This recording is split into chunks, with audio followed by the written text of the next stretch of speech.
Bien, después de una primera parte en que hemos visto las grandes líneas de la historia contemporánea de nuestro país, vamos a centrarnos en el siglo XIX para estudiar su ajetreada historia política. Historia política que empieza, o historia general, que empieza con la Guerra de la Independencia de 1808 a 1814.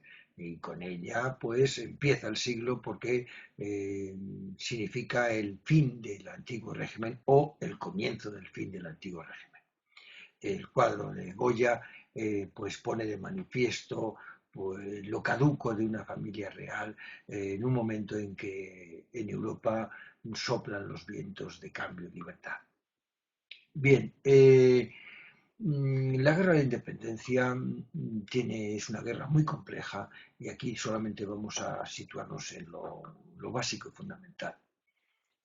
Carlos IV, que en principio se había opuesto, como otros monarcas absolutistas, a la Revolución Francesa, de la mano de su ministro Godoy, dio en un momento dado un viraje a la política exterior y se alía con la Francia de Napoleón frente a la Inglaterra liberal.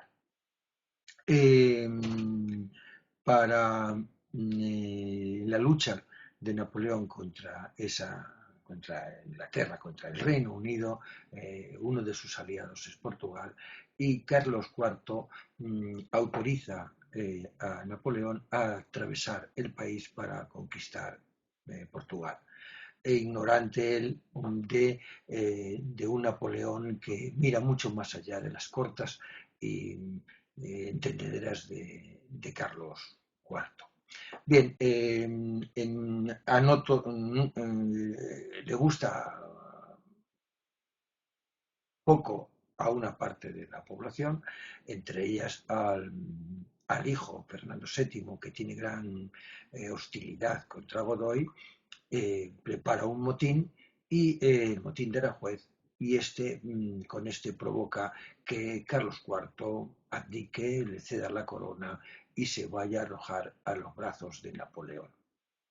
Napoleón juega a ser mediador, aprovecha la crisis, hace venir a uno y otro a Bayona mediante distintos, bueno, pues distintas jugadas, amenazas, eh, chantajes y engaños, consigue que Fernando VII pase a Francia y en Bayona obliga a este a devolver la corona a su padre y su padre se la entrega a Napoleón, quien se la cede a su hermano José I, al que impone en España como rey.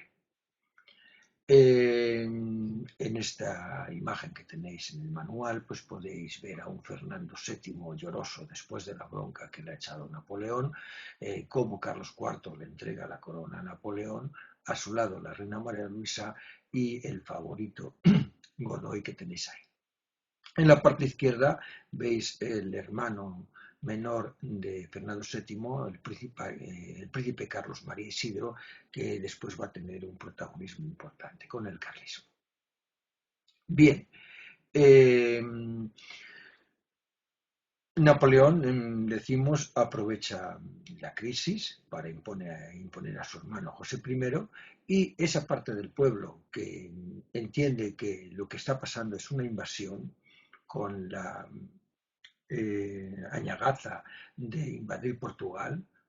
España ahora está ya en manos de Napoleón y cuando, eh, antes de nombrar a José I, cuando Fernando VII emprende el camino hacia Francia, donde es llamado, como acabo de decir, a Bayona por parte de Napoleón, el pueblo, sin ningún tipo de dirección por parte de las élites españolas, se levantan armas el 2 de mayo. Y eso significa, pues, como una nación se levanta en armas frente a lo que ya entiende que es una invasión más que una relación de amistad.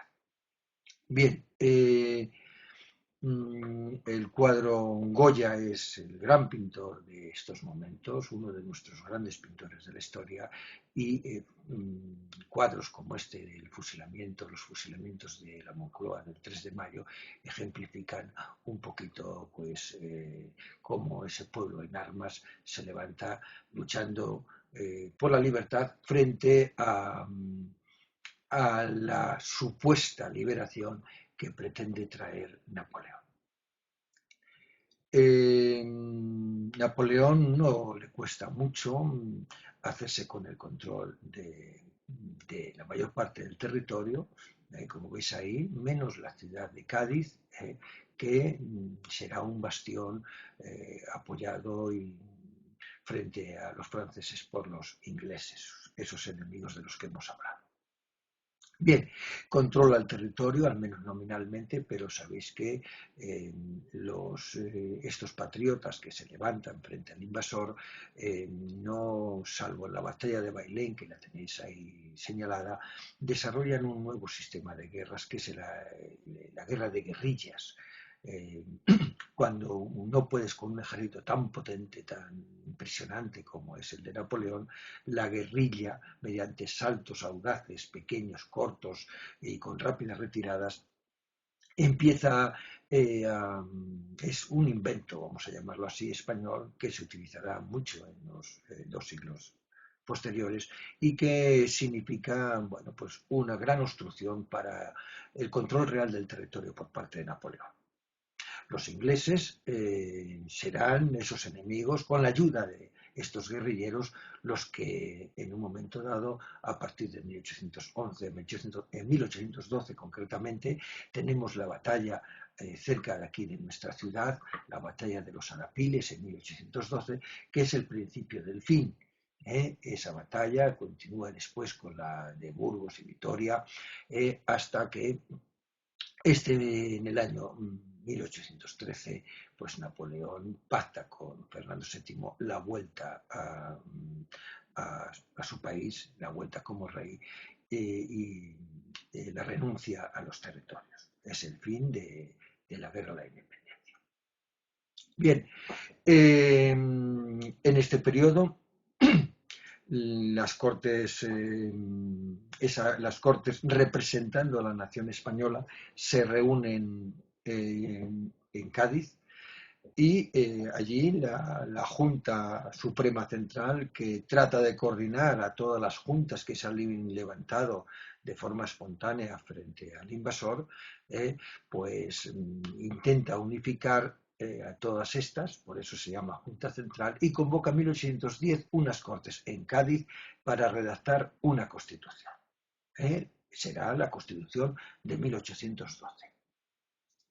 Esta constitución es una constitución muy avanzada en su momento, como vamos a ver por algunos detalles para la época. Como veis ahí, la soberanía, bueno, como es propio de las constituciones liberales, la soberanía reside en la nación.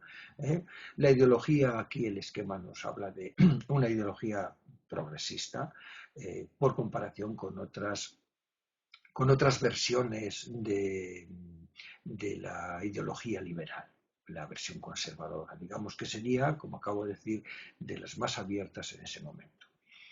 Contempla la división de los 3 poderes, según los principios establecidos por Montesquieu, entre el Ejecutivo, que está en manos del rey, por tanto hablaríamos de una monarquía constitucional, del Legislativo con unas cámaras, con unas cortes unicamerales, es decir, una sola cámara, y el Poder Judicial separado con unos tribunales.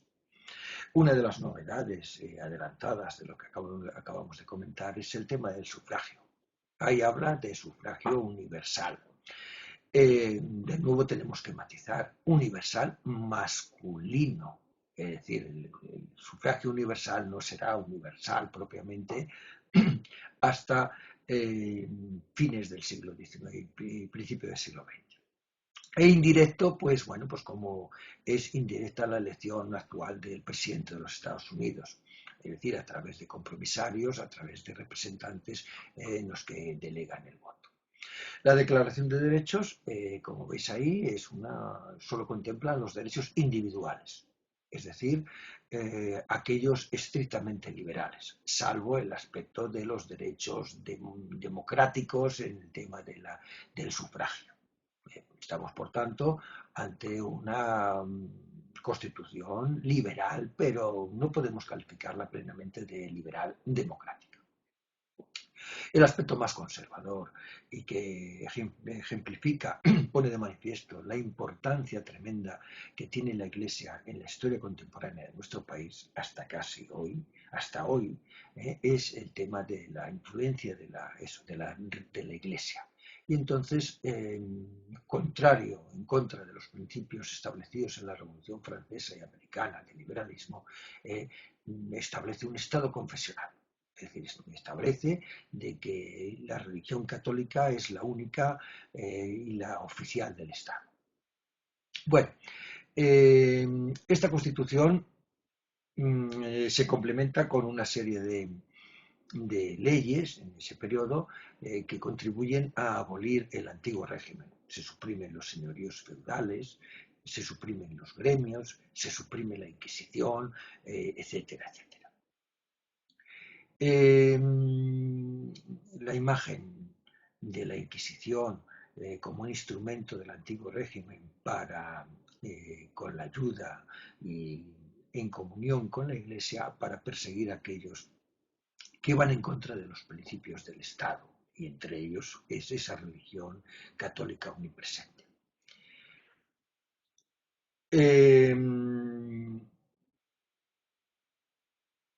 ¿Qué significa globalmente las Cortes de Cádiz? Lo tenéis ahí. Será, por tanto, el primer intento de revolución liberal en nuestro país y, por tanto, lo que marca el comienzo, como acabo de decir al principio, de la edad contemporánea. Termina la guerra de la independencia, vuelve Fernando VII, y mientras, fijaos, Fernando VII lo habían mitificado. Todo lo que se ha hecho en Cádiz, siempre pensando en el rey, un rey que se dice secuestrado por el francés, un rey que está, bueno, no, ignoran que está viviendo pues como un príncipe, nunca mejor dicho, como un rey en Francia, rodeado de todo tipo de lujos, es llamado el rey deseado. Entonces termina la guerra y todos esperan la pronta llegada del rey, el rey deseado. Se hacen Te Deum en las iglesias rogando por la buena llegada del rey, de ese rey largo tiempo deseado y por el que se ha luchado contra el francés. El rey pone pegas, el rey se retrasa y el rey lo que hace es monta, mientras los liberales están dando gracias a Dios por su vuelta, él monta un golpe de Estado para acabar con esos liberales que tienen que salir huyendo para refugiarse en los pocos sitios donde pueden hacerlo, es en el Reino Unido. Entonces lo que hace es eso, clausura esas cortes, anula totalmente la Constitución y restablece las instituciones antiguas, las instituciones del antiguo régimen. Y por supuesto persigue a muerte a esos liberales y a los que encuentra antes de salir de nuestro país, pues los va a encarcelar, los va a perseguir, los va a privar de todo tipo de cargos y derechos. Bien, termina esta primera parte de su reinado con el pronunciamiento del coronel Riego. En estos momentos los vientos de libertad también soplan en las posesiones americanas y allí esta monarquía empobrecida por la guerra y por la vuelta al antiguo régimen con sus escasos ingresos. No olvidéis que los nobles no pagaban impuestos, por tanto las arcas van a estar siempre muy vacías. Entonces, en una de estas, pues cuando prepara unas tropas para ir a reprimir las revoluciones que están teniendo lugar en América, el coronel Riego hace un pronunciamiento eh, y obliga a que el rey vuelva a jurar la Constitución en contra de su deseo, pero él sabe jugar todas las cartas. Él jura, acepta la Constitución, pero mientras tanto, con esa Europa de la restauración, donde después de la derrota de Napoleón las potencias absolutistas se han eh, enseñoreado de toda Europa, pide ayuda secreta y consigue que muy pronto vengan un ejército, preparen un ejército, los llamados 100.000 hijos de San Luis, que al frente del duque de Angulema entran y rápidamente, sin apenas oposición, acaban con ese intento de volver a la Constitución, bueno, ese intento, es decir, una aplicación real de 3 años de los principios de la Constitución de Cádiz. Bien, entonces ahí lo tenéis. De nuevo, otros 10 años estará de nuevo en el poder Fernando VII. Eh,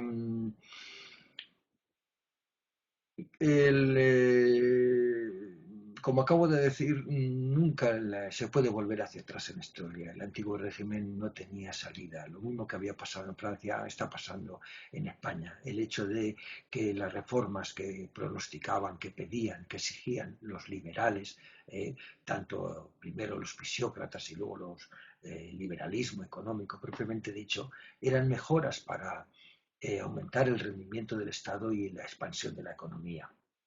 Bien, pues esa crisis económica y fiscal va a estar en el origen de ese fin definitivo del absolutismo.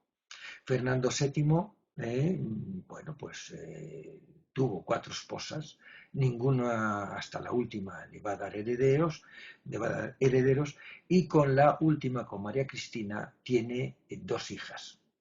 La ley sálica establecía, una ley de origen francés, establecía que solamente podían ser sucesores varones, lo que hacía que se frotara las manos, contara con la sucesión el hermano del rey Fernando VII, el que vimos en el grabado anterior, Carlos María Isidro. Sin embargo, el rey pues tiene una hija, va a tener una hija, y por si acaso él deroga esa ley sálica para que si tiene una hija pues pueda heredarla, ¿no? Esto, por supuesto, los absolutistas no lo aceptan y apoyan a este príncipe, al príncipe Carlos, hermano del rey, que tiene unas ideas todavía más conservadoras que el rey. Y es lo que va a dar lugar al bando de los carlistas. Ahí tenéis a Carlos María Isidro, pues con los rasgos típicos de la dinastía borbónica, esa mandíbula saliente, etcétera. Bueno, y aquí tenéis un poco, con esto vamos a terminar esta parte, a lo que se ve obligada la reina. Mirad, por un lado, aquí tenéis, en este dibujo de prensa de la época, tenéis a la niña reina con el cetro y tirando de él los partidarios de la ley sálica, por tanto de la herencia, la sucesión para Carlos María Isidro, y por otro lado la reina Isabel, que, como es lógico, quiere que sea su hija la que herede el trono. Y se ve obligada, independientemente de sus ideas, a buscar apoyo en otros. ¿En quiénes? En los liberales. Y los liberales van a ser, por supuesto, esa Inglaterra cada vez más liberal que hemos visto en otro momento, y esa Francia que desde la Revolución de 1830 tiene una nueva dinastía que establece la monarquía constitucional y, por tanto, como los principios liberales presentes. Entonces, fijaos, la reina María Cristina, que está de reina regente, se va a ver obligada a pactar ¿con quién? Con el enemigo tradicional de la monarquía absolutista, de la monarquía de su marido, que serán los liberales. Y bueno, pues con aquello termina o se va a iniciar definitivamente el liberalismo en España. Aquí terminamos la tercera parte, empezaremos con la independencia de las colonias americanas.